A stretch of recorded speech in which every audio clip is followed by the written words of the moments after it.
और अभी हैदराबाद और गुजरात के बीच खेला गया आईपीएल 2024 का सबसे रोमांचक मैच आपको पसंद आया तो वीडियो को लाइक जरूर कीजिएगा। दोस्तों आईपीएल 2024 का सबसे खतरनाक मुकाबला तो आईपीएल के 12वें मैच में गुजरात टाइटंस और ऑरेंज आर्मी सनराइजर्स हैदराबाद के बीच खेला गया, जहां पर सुपर संडे के पहले मैच में दुनिया का सबसे बड़ा नरेंद्र मोदी स्टेडियम इस घमासान का गवाह बनने के लिए तैयार था। दोनों टीम एक दूसरे के आमने सामने कड़ी चुनौती लेकर खड़ी थी और फिर अंतिम गेंद तक चले इस कांटे के घमासान में जो हुआ उसने तो करोड़ों क्रिकेट प्रेमियों को दांतों तले उंगलियां दबाने पर मजबूर कर दिया। और जिस तरीके से हमें इस मैच का विनर मिला है वो तो एक गजब ही मिस्ट्री साबित हुई। सबसे पहले टॉस की बात करें तो इस मुकाबले में जब सिक्का उछाला गया तो किस्मत चमकी हैदराबाद के कप्तान पैट कमिंस की और उन्होंने टॉस जीतकर पहले बल्लेबाजी करने का फैसला किया। एक बार फिर अपनी टीम को धाकर शुरुआत दिलाने के इरादे से मयंक अग्रवाल के साथ ट्रेविस हेड की तूफानी जोड़ी मैदान में कदम रख चुके थे। उनके इरादे एक बार फिर से पिछले मैच की तरह गुजरात के गेंदबाजों की धज्जियां उड़ाने के थे और इस बार उन्होंने शुरुआत भी कुछ इस अंदाज में की थी। मयंक ने बेहतरीन चौके से अपना खाता खोला तो दूसरी तरफ हेड ने भी एक के बाद एक चौके की झड़ी लगा दी। हालांकि उनकी ये राजनीति ज्यादा लंबी नहीं चल पाई। अजमतुल्लाह उमरजाई मयंक अग्रवाल को पवेलियन का रास्ता दिखाकर अपनी टीम को पहली सफलता दिलाई, जहां मयंक 17 गेंद पर 2 चौके की बदौलत केवल 16 रन बना पाए। उनके आउट होने के बाद बल्लेबाजी करने उतरे थे पिछले मैच के हीरो अभिषेक शर्मा, जिन्होंने आधी मैदान में गदर मचा दिया। पावर प्ले के आखिरी ओवर में राशिद खान के खिलाफ इस युवा सितारे ने एक के बाद एक 2 ताबड़तोड़ छक्के लगाए और 6 ओवर में भी अपने टीम को 56 रनों तक पहुंचा दिया। लेकिन दोस्तों दूसरी तरफ ट्रेविस हेड नूर अहमद की फिरकी के सामने घुटने टेक बैठे। नूर अहमद ने उन्हें क्लीन बोल्ड कर हैदराबाद के दोनों ओपनर्स को पवेलियन का रास्ता दिखाया, जहां ट्रेविस हेड भी केवल 14 गेंद पर 3 चौके की बदौलत 19 रन बनाकर पवेलियन लौटे। नंबर 4 के मैदान पर अब कदर मचाने के लिए अफ्रीकी सनसनी ईडन मार्करम को उतारा गया। लेकिन दोस्तों आज दिन तो गुजरात के गेंदबाजों का था और हैदराबाद के रनों की बारिश करने के प्लान पर उनके गेंदबाजों ने तो पूरी तरीके से पानी फेर दिया। खतरनाक बल्लेबाजी कर रहे अभिषेक शर्मा को 10वें ओवर में मोहित शर्मा ने पवेलियन का रास्ता दिखाया। ये खिलाड़ी 20 गेंद पर 2 चौके और 2 तूफानी छक्के की बदौलत 29 रन बनाकर लौटा। अब मार्करम का साथ निभाने के लिए हेनरी क्लासेन उतर चुके थे। आते ही उन्होंने अपने बल्ले से तबाही मचानी शुरू कर दी। एक तरफ मार्करम स्ट्रगल कर रहे थे तो वहीं क्लासेन ने तो नूर अहमद के खिलाफ 13वें ओवर में एक के बाद एक लगातार 2 गेंद पर 2 तूफानी छक्के जड़कर अपनी टीम को 13 ओवर में ही 104 रनों तक पहुंचा दिया था।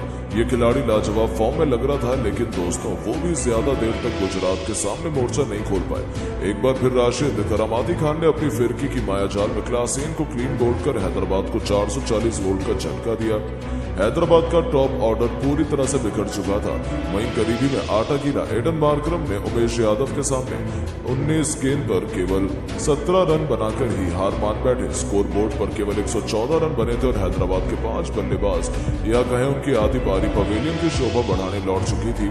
गुजरात पूरी तरीके से हैदराबाद पर हावी था। मैदान में अब्दुल समद के साथ शहबाज अहमद की जोड़ी मौजूद थी। अब्दुल समद ने आते ही एक के बाद एक 2 बेहतरीन चौके लगाकर अपनी टीम को पटरी पर वापस लाना शुरू कर दिया। वो बेहतरीन लेवल नजर आ रहे थे। मोहित शर्मा के खिलाफ उनकी बेहतरीन छक्का लगाया, हैदराबाद की पारी को 150 रनों के पार पहुंचाया। दूसरी तरफ शहबाज अहमद ने भी 19 ओवर में एक लंबा छक्का लगाकर हैदराबाद को दोबारा मैच में बराबरी पर ला खड़ा किया। लेकिन दोस्तों आखिरी ओवर में मोहित शर्मा ने तो कहर बरपा दिया। पहले शहबाज अहमद को पवेलियन का रास्ता दिखाया। ये खिलाड़ी 20 गेंद पर 22 रन बनाकर वापस लौटा तो बल्लेबाजी करने उतरे इम्पैक्ट प्लेयर वाशिंगटन सुंदर को पहले गेंद पर पवेलियन भेजकर उन्होंने लगातार 2 गेंद पर ही हैदराबाद की हालत खराब कर दी थी। 2 गेंद पर उनके दोनों विकेट ने हैदराबाद को कहीं का नहीं छोड़ा। 20 ओवर में हैदराबाद मुश्किल से केवल 162 रन बना पाई थी और गुजरात के लिए मोहित शर्मा ने सबसे अधिक 3 सफलताएं हासिल की थी। अब गुजरात के बल्लेबाजों के सामने एक समान सा लक्ष्य था। हालांकि हैदराबाद के घातक गेंदबाजी क्रम के सामने इसे चेस करना उतना आसान नहीं होने वाला था। अपनी टीम को धाकर शुरुआत दिलाने के इरादे से रिद्धिमान साहा के साथ गुजरात के कप्तान शुभमन गिल मैदान में मोर्चा संभालने के लिए आए थे। इन दोनों के कंधों पर अपनी टीम को एक बेहतरीन शुरुआत दिलाने की इंपॉर्टेंट जिम्मेदारी थी। चाहते तो वो पहले ओवर से ही संभलकर शुरुआत कर सकते थे, लेकिन उन्होंने काउंटर अटैक की रणनीति अपनाई। पहले ओवर में भुवनेश्वर को चौके के लिए मारकर गिल ने अपने तेवर हैदराबाद को दिखा दिए थे। दूसरे ओवर में शहबाज अहमद को आड़े हाथों लेते हुए रिद्धिमान साहा ने भी एक जबरदस्त छक्का लगाया। तीसरे ओवर में एक बार फिर साहा ने भुवनेश्वर को चौके के लिए मारा। उन्होंने अपनी टीम को एक धाकड़ शुरुआत दिलाई थी। शुरुआत में गुजरात के क्रिकेट विकेट चटकाने के प्लान पर अभी से पानी गिरता हुआ नजर आ रहा था। यहाँ तक कि चौथे ओवर में गेंदबाजी करने आए जयदेव उनादकट को मिड विकेट के ऊपर से स्टेडियम के दूसरे स्टैंड में डिपॉजिट कर रिद्धिमान साहा ने एक जबरदस्त छक्का लगाया और 4 ओवर में ही अपनी टीम को 36 रनों तक पहुंचा दिया। उनकी धाकड़ बल्लेबाजी का नतीजा हुआ कि अभी से गुजरात एक आसान सी जीत की तरफ बढ़ रही थी, लेकिन हैदराबाद भी किसी से कम नहीं है। 5वें ओवर में शहबाज अहमद ने अपने पहले ही गेंद पर रिद्धिमान साहा को अपने जाल में फंसा लिया और बड़ा शॉट लगाने के चक्कर में रिद्धिमान साहा पैट कमिंस को अपना आसान से कैच थमाकर तोहफे में हैदराबाद को अपना विकेट दे गए। आउट होने से पहले उन्होंने 13 गेंद पर 2 तूफानी छक्के और 1 चौके की बदौलत बहुमूल्य 25 रन बनाए थे। अब पहले विकेट के बाद कप्तान गिल का साथ निभाने के लिए साई सुदर्शन को मैदान पर उतारा गया था, लेकिन दूसरी तरफ एक गिल पर विकेट जाने का कोई भी असर नहीं हुआ। 2 गेंद बाद ही गिल ने हैदराबाद की विकेट की खुशियों को मातम में बदलते हुए जबरदस्त छक्का लगाया। 5 ओवर में ही अपनी टीम को 45 रनों तक पहुंचाया। तो पावर प्ले के आखिरी ओवर में साई सुदर्शन ने भी भुवनेश्वर को चौके के लिए मारकर अपना खाता खोला। अगली गेंद पर सिंगल लेकर उन्होंने अपना खाता खोला। 6 ओवर में गुजरात 52 रन पर 1 विकेट के नुकसान पर बना चुकी थी और मुकाबला गुजरात की झोली में जा रहा था। हैदराबाद पिछड़ रही थी। शुभमन गिल अकेले हैदराबाद की गेंदबाजों पर कहर बनकर टूट पड़े थे। ऐसा लगा था वो अकेले ही अपनी टीम को जीत दिला देंगे, लेकिन 10वें ओवर में मयंक मार्कंडे ने इस खिलाड़ी को अपने जाल में फंसाया और अपनी टीम को सबसे बड़ी सफलता दिलाई, जहां 28 गेंद पर 2 चौके और 1 छक्के की बदौलत 36 रनों का योगदान देकर पवेलियन की शोभा बढ़ाने लौट गए। 10 ओवर में गुजरात ने 78 रन बनाए थे। साई सुदर्शन का साथ निभाने के लिए मैदान में किलर मिलर डेविड मिलर कदम रख चुके थे। आखिरी 10 ओवर में गुजरात को जीत के लिए 85 रन चाहिए थे। हालांकि गुजरात के गेंदबाजों ने अच्छी वापसी की। मुकाबला चलते चलते आखिरी ओवर तक जा पहुंचा था। ये कहना बेहद मुश्किल था कि कौन सी टीम बाजी मारेगी, लेकिन फिर जो हुआ उसने तो पूरे आईपीएल के इतिहास को पलट कर रख दिया। लेकिन दोस्तों, अब आपको क्या लगता है कि गुजरात और हैदराबाद में कौन बन सकता है आईपीएल 2024 का चैंपियन? अपनी राय नीचे कमेंट बॉक्स में जरूर दें और ऐसी शानदार खबरों के लिए चैनल को सब्सक्राइब जरूर करें। धन्यवाद। दोस्तों, धोनी के शेर मोहित शर्मा ने अपनी रफ्तार के आगे आईपीएल के इतिहास में 277 रन बनाने वाली टीम के परखच्चे उड़ा कर रख दिए। आखिरकार कैसे गुजरात की टीम के सुपर हीरो बनकर मोहित शर्मा की रफ्तार के आगे पूरी की पूरी एसआरएच की टीम ताश के पत्तों की तरह बिखर गई। उनकी जबरदस्त गेंदबाजी का पूरा वीडियो आपके सामने रखने जा रहे हैं, लेकिन उससे पहले दोस्तों, आप सभी का क्या मानना है? रोहित शर्मा और पांड्या में बेहतर खिलाड़ी कौन है? नीचे कमेंट जरूर कीजिएगा।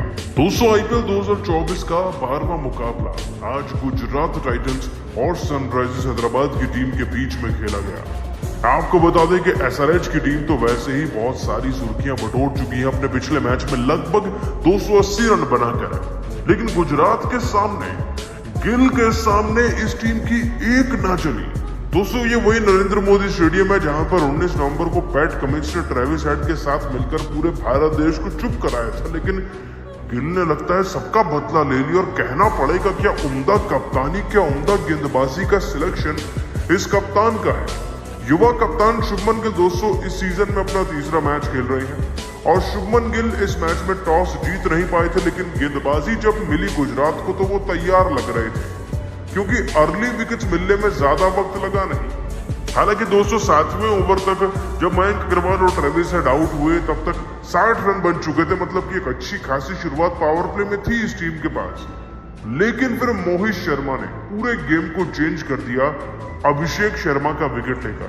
दोस्तों, अभिषेक शर्मा क्या तबाही मचा रहे हैं आईपीएल में बताने की जरूरत नहीं। और आज भी 20 गेंदों में 145 के स्ट्राइक रेट से 2 चौके 2 छक्के लगाकर 30 रन बना रखे थे इन्होंने। लेकिन दोस्तों, 10वें ओवर से मोहित शर्मा का तांडव शुरू होता है।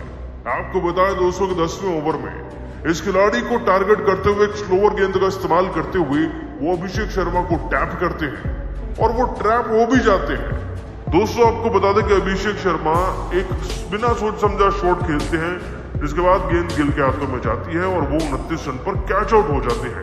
अभिषेक शर्मा का विकेट मिलने के बाद दोस्तों अब मौका नहीं दिया गुजरात की टीम ने संभलने का एसआरएच की टीम को। इसके बाद मार्करम को 17 रन पर दोस्तों उड़ा दिया उमेश यादव ने, और क्लासेन जो 13 गेंदों में आज भी 2 छक्के लगा चुके थे, 24 रन बना चुके थे, उनको तो क्लीन बोल्ड करके नो लुक देकर एक किस्म से सेलिब्रेशन किया राशिद खान ने, लेकिन अभी भी रियल गेम बाकी था।